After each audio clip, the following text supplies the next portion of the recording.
Hey everyone, welcome back on my channel Mathematicians. Today we will talk about the relationship between mathematics and physics. Actually, in the last videos, I talked about what is mathematics and what is its nature. I also talked about in those videos what is physics and what is its nature. As a remark, I made one more point there in those videos, that is, what is the difference between mathematics and physics? And it was like the both the both the subjects, the subject of mathematics and the subject of physics, can be viewed as a, as a kind of game. But the difference was lying in the fact that the rules of the game of physics were selected by God. On the other hand, the rules of the game of mathematics were chosen by human beings themselves.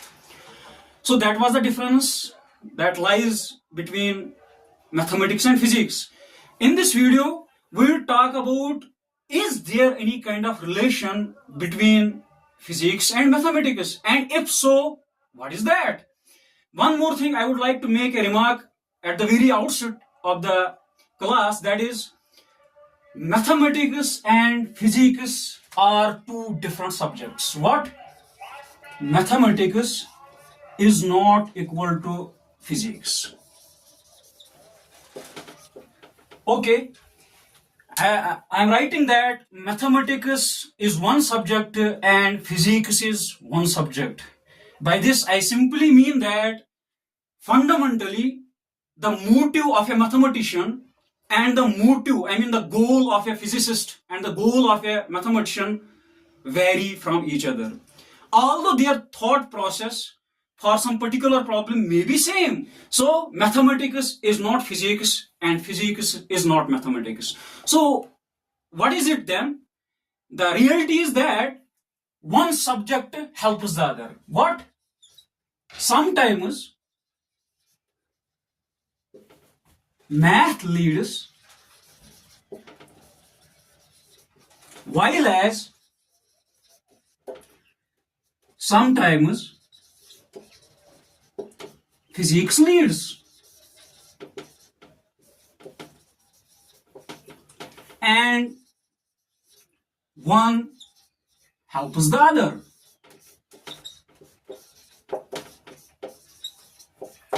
Okay, I wrote down that sometimes a mathematician leads and sometimes a physicist leads. Sometimes some theories of physics, some new ideas in physics can give birth to new mathematics. That is what I mean by sometimes physics leads. And sometimes mathematics leads. By this, I simply mean that sometimes new mathematics give rise to new physics. Let me give you a very simple example, okay? For that, I will first of all rub the board, okay? Let me give you an example. There is this theory in physics, in fact in modern physics we call it supersitting theory. What? Supersitting theory. This branch of physics requires a new level of mathematics, and this theory acts as a kind of inspiration for that new mathematics. So, in order to describe the string theory, we need to develop a totally different kind of math. We need to invent a totally different kind of language of this string theory. That is it. Sometimes math leads, and there is this concept, the geometry of curved surfaces. The geometry of curved surfaces was initiated before the advent of general relativity. What? General relativity. This is the same mathematics that was required by Albert Einstein to develop his theory of relativity mathematically. In fact, Albert Einstein took the help of a great mathematician of that time, namely David Hilbert. In order to reach his brilliant equations of general relativity, we call them field equations. What? Field equations. So in this case, we have two examples where sometimes physics leads and sometimes math leads. This is the example where physics leads. Superstring theory needs a totally different kind of math that is already not there. And in this case, a new theory of physics gives rise to a new branch or totally new theory of mathematics. And there is this example, the geometry of curved surfaces. This geometry of curved surfaces was already invented before the advent of general relativity, and Albert Einstein took help of this Hilbert's theory. I mean, he took the help of David Hilbert in order to understand and in order to find out the equations of general relativity. I mean, the field equations. There is one more thing that I want to tell you people, and before starting that, let me first of all rub the board and let's proceed further. I would like to make one more point over here. In the earlier videos, I told you that this branch of this subject of mathematics has been divided into two main branches. One is called pure math, second one is called applied math. Okay? And believe me, this applied math is the math that is used by physicists mostly. Okay? And you know what? Physicists see mathematics as a toolbox. What? Physicists see mathematics as a toolbox. What? The concepts of mathematics, the methods of mathematics, the algorithms of mathematics, the procedures of mathematics for physicists are just like tools. They have this toolbox of mathematics, the toolbox of applied mathematics to be precise, and it is ready for them to be of use in the practical applications. Okay? So for physicists, they see mathematics as a kind of tool to work out their problems in the nature. While as for mathematicians,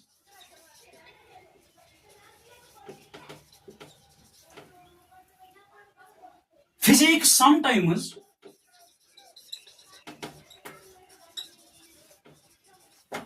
becomes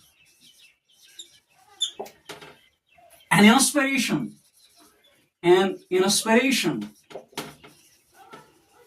for a new theory in mathematics, for a new theory in maths, and vice versa.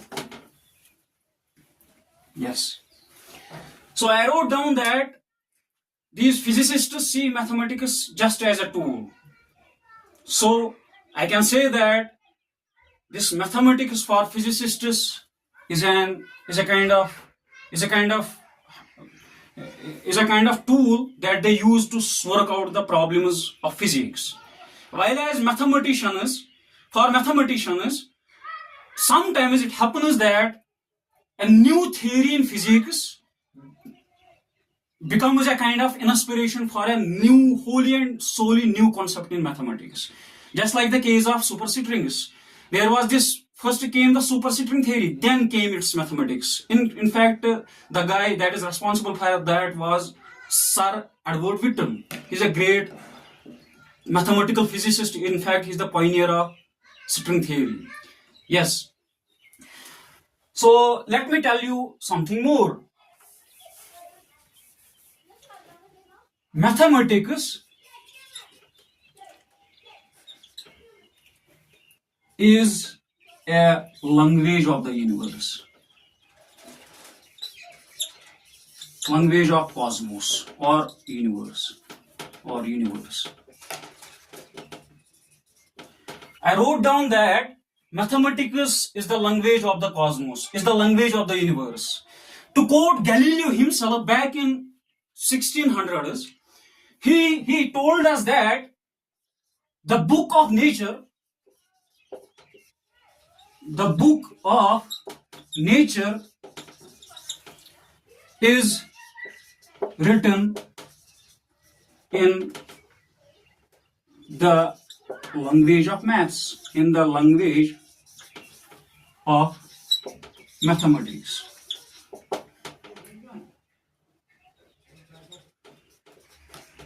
Wow. Dot, dot, dot. I wrote down that, and this was said by Galileo. Galileo said us that this book of nature, by nature I simply mean the universe, the cosmos. The book of nature is written in the language of mathematics. Let me make you understand it by giving a very simple example. Suppose that आप China चले जाते हो और उधर आप किसी restaurant पे जाते हो, आपको भूख लगी है, आपको चाय मंगानी है. सपोज दैट मैं ही हूं और मुझे चाइनीज नहीं आती है. सिंपल सी बात है, if I want that cup of T, I must at least have the knowledge of at least one sentence. That is, I don't know what are the words that are necessary there in order to use, in order to get my cup of tea. Let us suppose that these are the words like ching chang chung, and let us suppose that its meaning is मैं देते चाय cup. अगर मैं चाहता हूं कि Chinese restaurant पे मुझे एक चाय का कप मिल जाए, तो कम से कम मुझे इतना इल्म जरूर होना चाहिए कि मैं इस बंदे को जो रेस्टोरेंट में बैठा है, इसको मैं कम से कम इतना तो मुझे आना चाहिए कि मैं इसको चाइनीज में एक कप ऑफ टी मांग सकूं. Now let us suppose that मुझे पता ही नहीं है कि मैं इस सेंटेंस को कैसे बोलूं. क्या आपको लगता है कि मुझे ये चाय का कप कभी मिलेगा? Never ever. So in order to get that cup of tea, I must learn this sentence ching chang chung, which means get me a cup of tea. Similarly, if you want to understand universe, it has a particular language. It speaks in mathematical terms. So if you want to communicate with the universe, if you want to understand its happenings, if you want to understand what is going on in the roots of some physical event out there, you must understand its language, and its language happens to be mathematical, to quote Galileo himself. So if I want to understand the universe, I must first of all understand mathematics itself, because nature speaks in mathematical terms. Okay. Now at this stage, a question is arising, and the question is, why only mathematics? What? Let me rub the board. Let me first of all make a remark for you. If you want to understand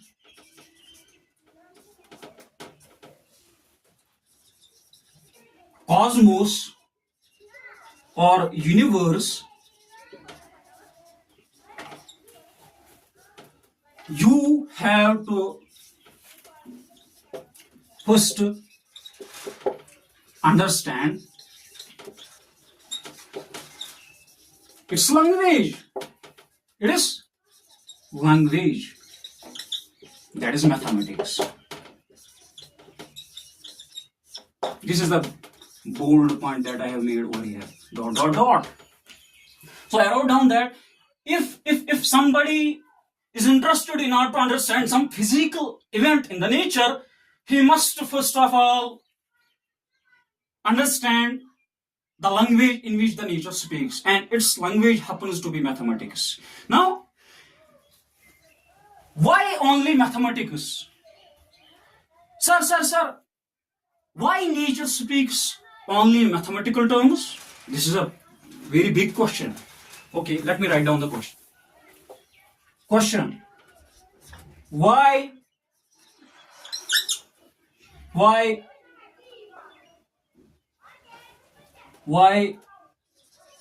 mathematics?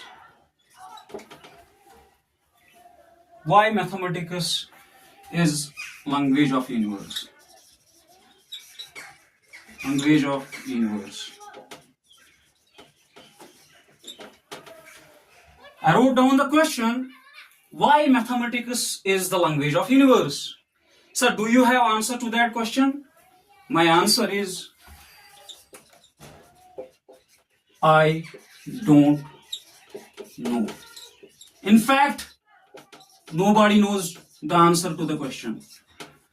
It simply happens that God has written down the syllables, the alphabets of universe in mathematics, that is it. Nobody knows the answer to the question, why mathematics is the language of the universe. And of course, if you ask me this question, I won't be able to answer you. This question, I don't know the answer to the question. And if somebody knows the answer to the question, please comment in the comment section.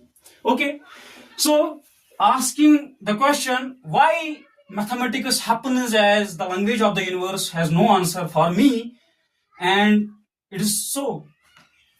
Now, if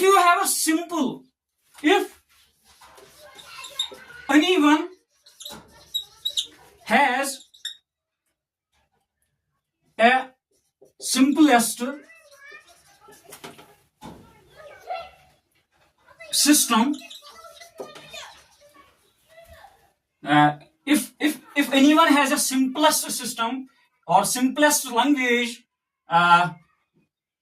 to describe universe,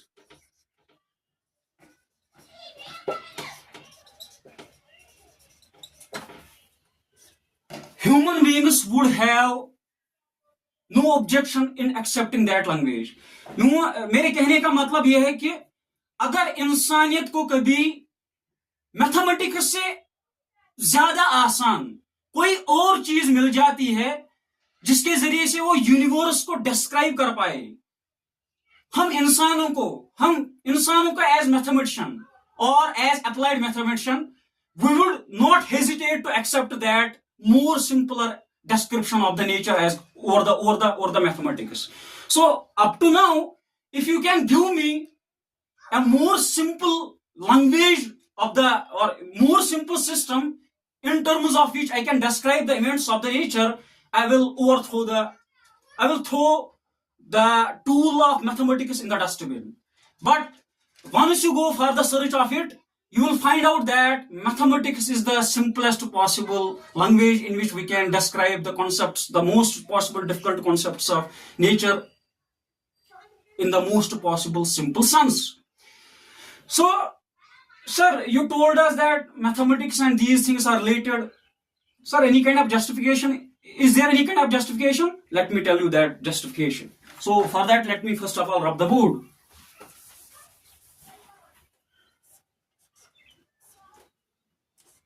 Introduction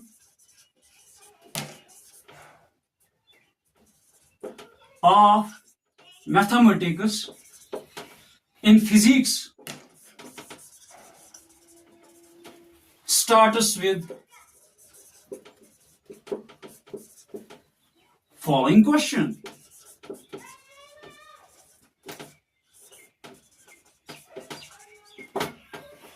That is, how much of something? What? How much of something? Let me explain it. How much of something?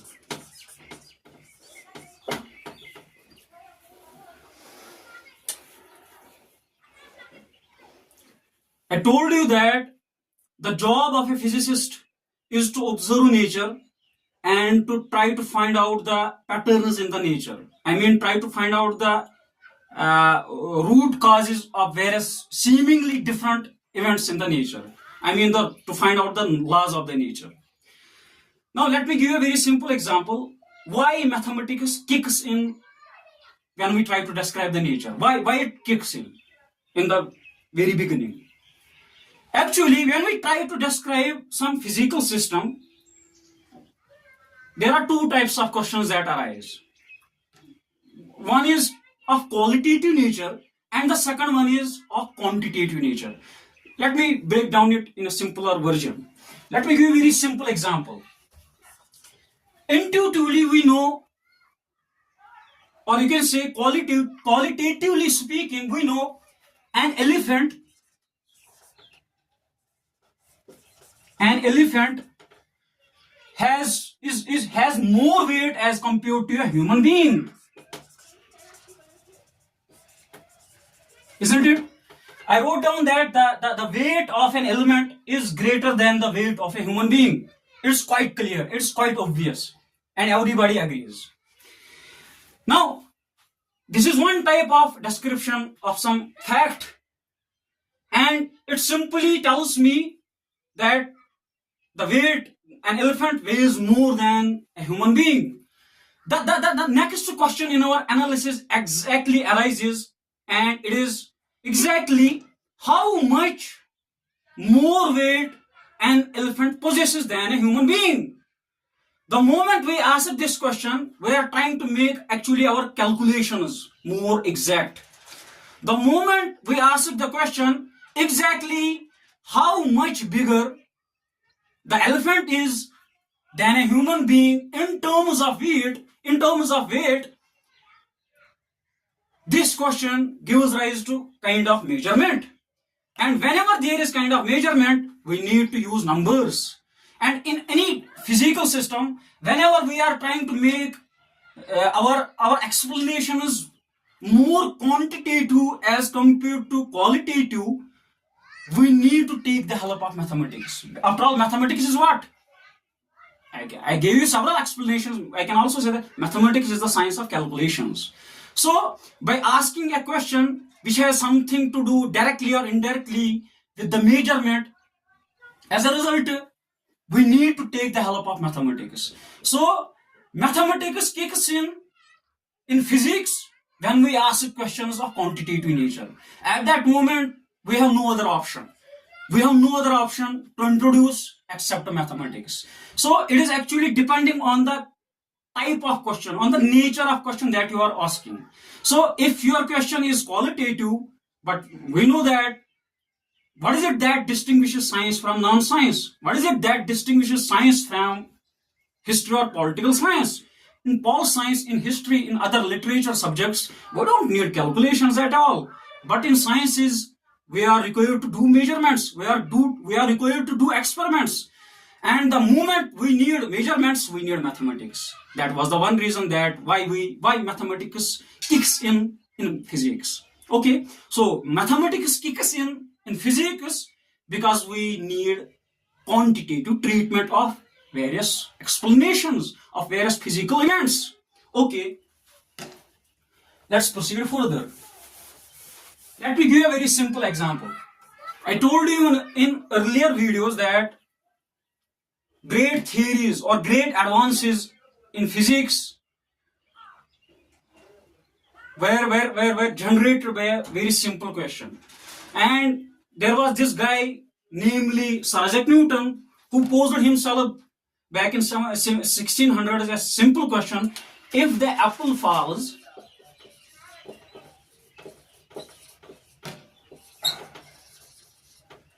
does the moon also fall? Does the moon also fall? This was the question, and believe me, this is a question that gave rise to. Actually, this is not the only question that was of interest to Sir Isaac Newton. It is one of the questions. When he tried to propound when he tried to develop the theory of mechanics, he immediately, because he was a mathematical minded person also, besides being a physicist, in search of answering this question and in general to the motions of the heavenly bodies, he ended up with an equation, namely F is equal to G m1 m2 divided by r square. This is universal law of gravitation given by Sir Isaac Newton. This is the result of this question. And of course, this is a kind of equation. And equations are studied in mathematics. So equations are what? Equations are, apart from being recipes for calculations, they are actually guides to our thinking. What? Let me repeat the sentence. Apart from being the recipes for calculations, these equations of physics act as a kind of guide for thinking. So this equation in itself explains the fact that math and physics have a relation. Of course, this is an equation, and equations are the concept of mathematics. So the same thing that was described by Sir Isaac Newton verbally in this much big sentence, or you can say clause, the same information is given by this equation. It is a compact form of the same information. What? Compact form. And by using mathematical tools, it gives the physics the power of being more exact, being more precise. The moment we introduce equations, the ambiguity reduces, the confusion reduces. That is it. Okay. When Sir Isaac Newton tried to develop his theory of mechanics, and in particular the theory of gravitation, when he thought for several years, he need to answer questions of the heavenly bodies, but numerically. And for that, there was no mathematics developed until the advent of calculus. And calculus was the direct consequence of Newton's questions. What? Calculus was the direct result of a physical problem, the problem of falling objects. When Newton thought over the problem of falling objects, he required to calculate the motion of the heavenly bodies. And when he thought for years and years, he came up with a beautiful mathematical theory. We call that calculus. And calculus is a direct result of a theory or a question of physics. And the question was this. This question gave rise to calculus, and not just this is just one of the questions. There are many questions that were roaming in the mind of Sir Isaac Newton back then in 1600s, and that gave rise to a completely different branch, completely new branch, and in fact, most valuable branch in maths, that is calculus. So let me make a remark.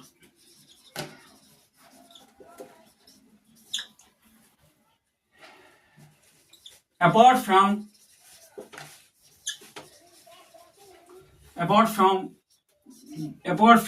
being recipes for calculations,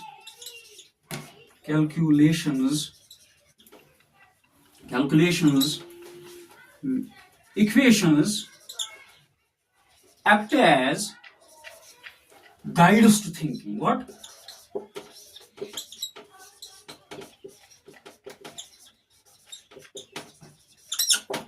And mathematics makes terms qualitative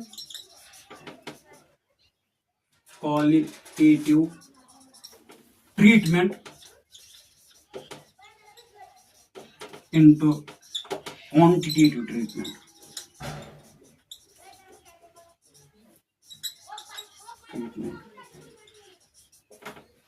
I wrote down that equations, of course, they help us in doing calculation, but apart from that, they help us to imagine in the situations which are beyond our five senses, which are beyond the scope of experiments. So equations help us in those situations where we cannot do experiments, where our five senses fail. So equations act as guides to our thinking. They can give us many different scenarios. They can tell us, they can predict several things in advance. Using equations, we can predict things. Using equations, we can also make our calculations, make our qualitative treatment of the given problem more exact, more precise. So mathematics gives the power of precision to the field of physics. That is it. Okay.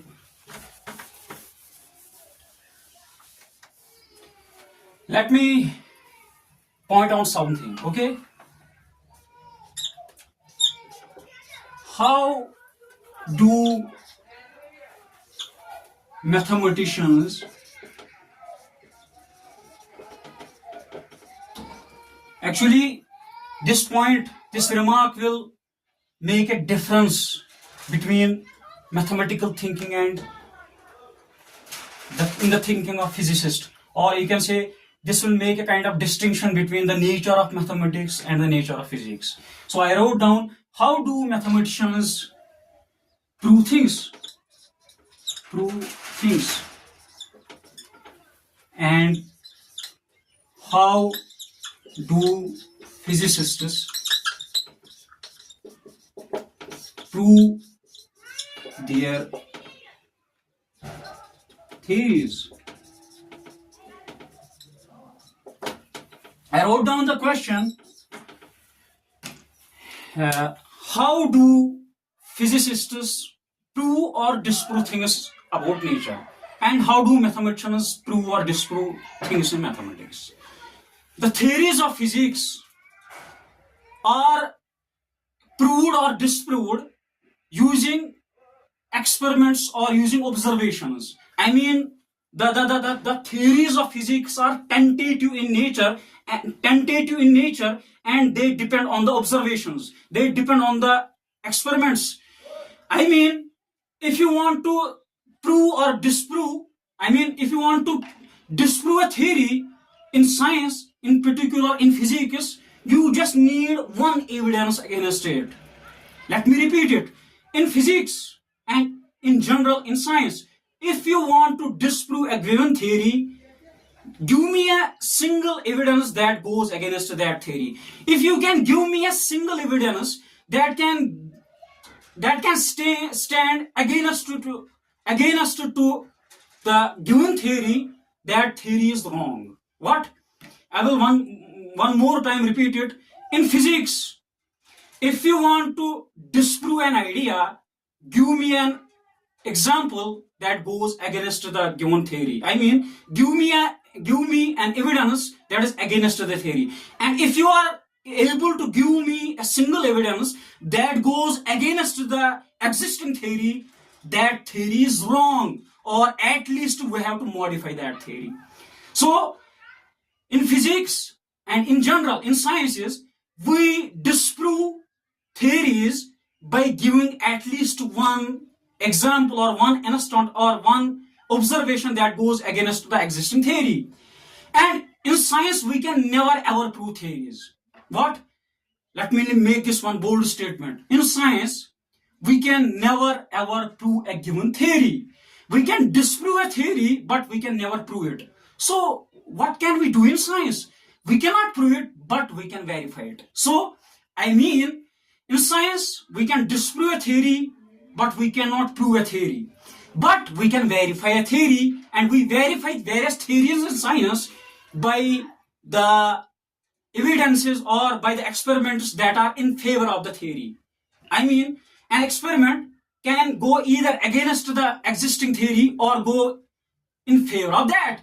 If you find a single evidence, single experiment, single observation that goes against the existing theory, you have to at least modify it. Or if you have 100 evidences that are in favor of a given theory, it will not prove it, but it will verify it. We will have more belief in it. We will believe that it is a compact theory. It is a reliable theory, but we cannot prove it. On the other hand, so let me write down it. In physics and in general in science, in physics we prove things or we disprove things by using observations, experiments, and various other theories. Okay?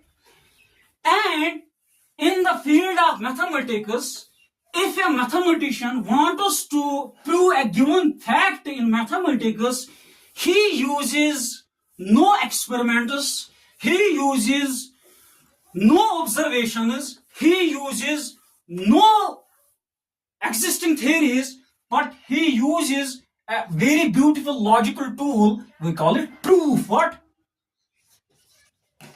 Yes, proof is a way to prove or disprove a given statement in mathematics.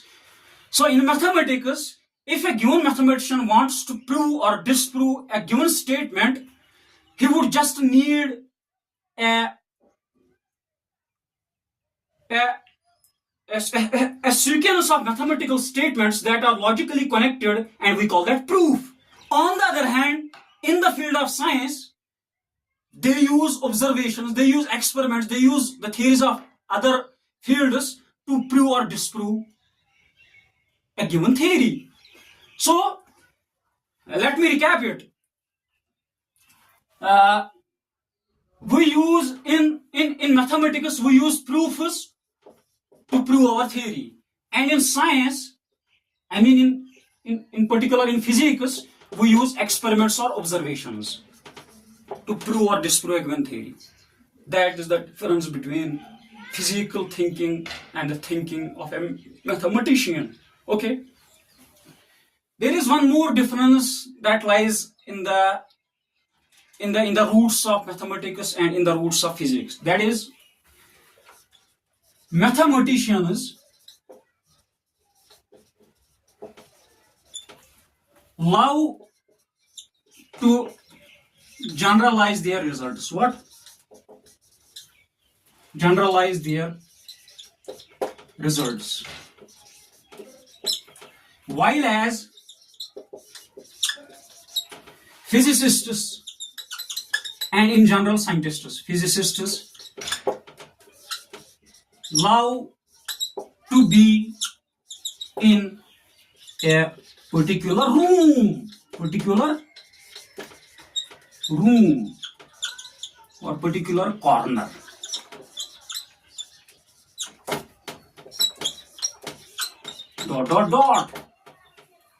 I wrote down that mathematicians love to generalize their results. Okay? While as physicists love to be in a particular room or in a particular corner. Let me give you a very simple example to elaborate this fact, to elaborate this sentence. Okay? Let me give you an example to make you understand that statement that mathematicians love to generalize their results while as physicists love to be in a particular room. And the example goes like this. We know that according to classical physics, our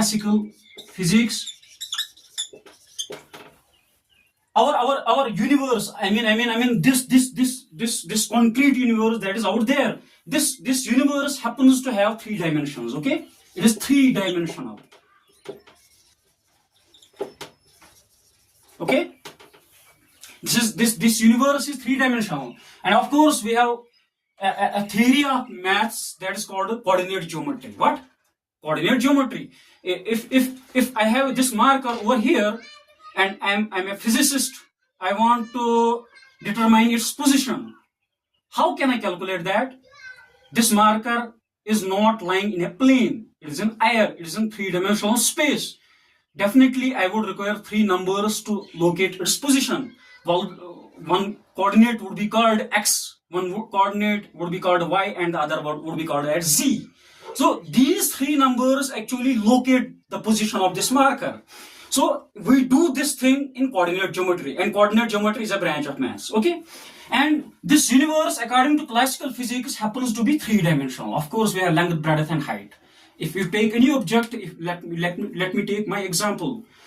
I have length, I have height, I have some breadth as well, and every object, physical object out there, mostly at the terrestrial and at the heavenly level, they have got 3 dimensions.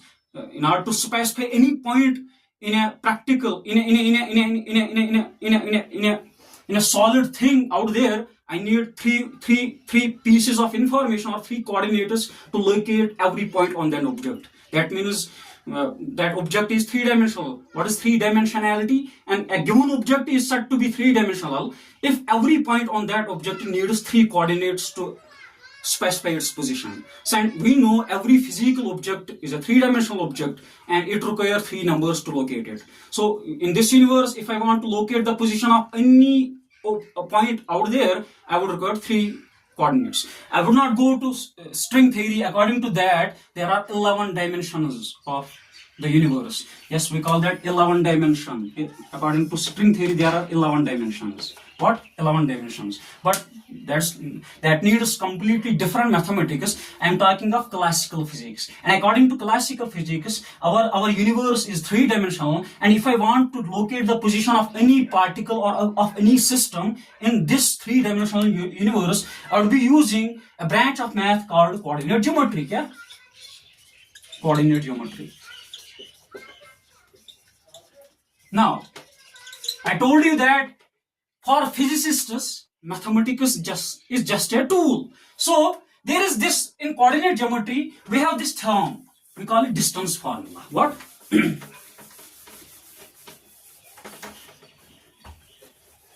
Distance formula.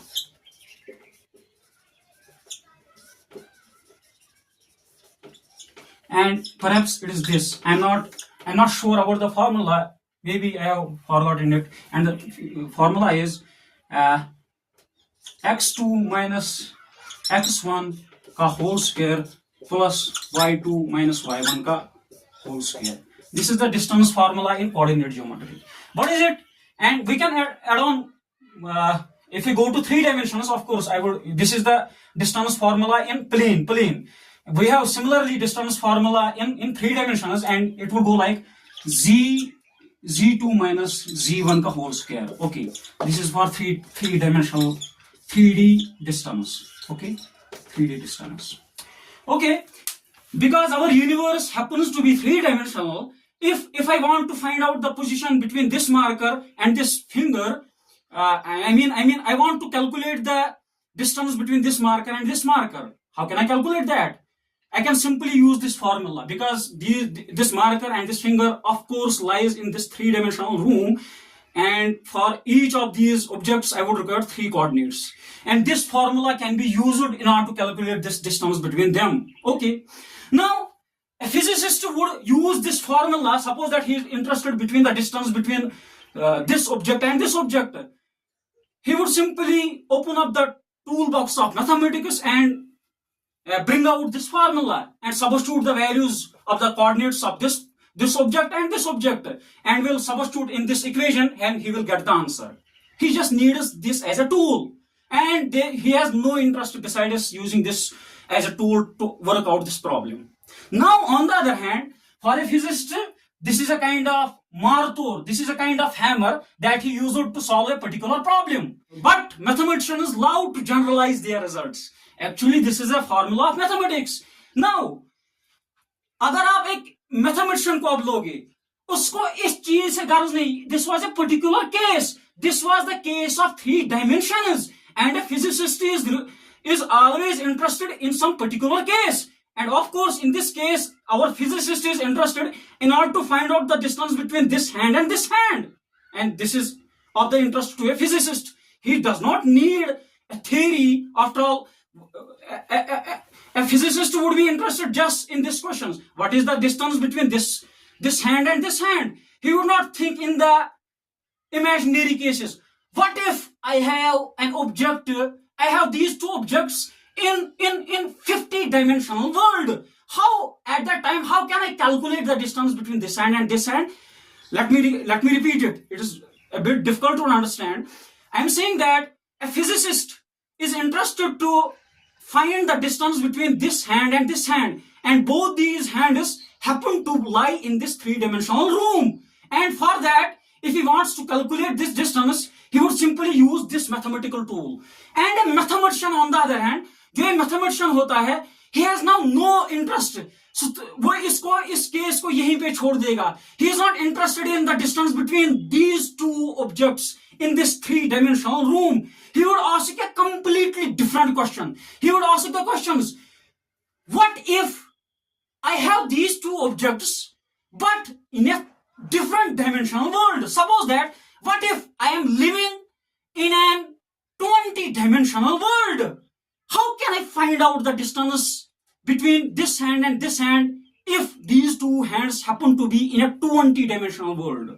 A physicist has nothing to worry about this question. He is not interested in a hypothetical question. He has something to do in the in the out there. He is interested in the particular case. He is interested in the distance between this hand and this hand, which is in this three-dimensional room. He has no interest in thinking about the answers. How can I calculate the between the same hands, but if these hands are in 20-dimensional world, if these two hands are lying in the 100-dimensional world, if these two hands are lying in the 1 billion-dimensional world? That is the difference that lies between a mathematically minded person and the thinking of a physicist. A mathematician would be interested in this question. What? A mathematician's question. Mathematician's question.